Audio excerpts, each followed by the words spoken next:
to talk about the power of writing for anyone who's been through anything traumatic or violent. When I was 21, I got away from the man who'd been abusing me since I was 12 years old, my stepfather. And at the time, I was 1,500 miles away from home, and I felt completely split, felt like I was two completely separate people. And you might know something about what I'm talking about. There was the part of me who was able to go to school and do my homework and talk to folks and get my work done and look like everything was fine.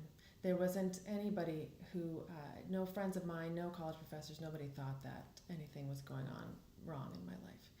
And then there was the part of me who'd had to interact and deal with and suffer my stepfather for the last almost 10 years.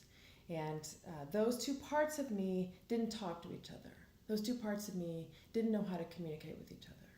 And I had gotten to the place where I believed everything that my stepfather told me about what he was doing, that nobody would believe me if I told them, that people would blame me, that I was responsible for what he had been doing.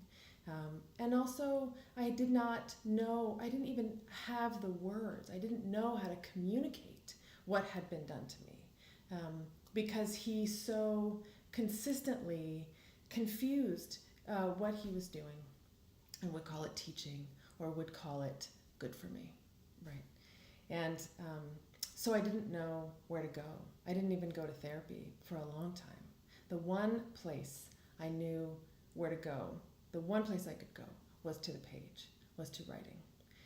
When I was writing, I found that I could be all of myself. I found that I could ask questions. I found that I could question everything that he told me. I could rant. I could grieve. And the page did not talk back to me. The page never shut me down. The page never said, that's not how it went.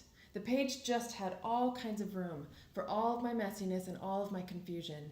And suddenly, not suddenly, actually, through many years of writing, and consistently writing, I found my way into some kind of sense about what he had done to me. And I found my way into my own identity, a sense of who I am, a sense of my own story. And my whole story started to have some kind of coherence. It started to make sense a little bit better. And over time, over these last almost 20 years, that's been my steady practice always, because the page does not shut me down. The page has room for all of who we are.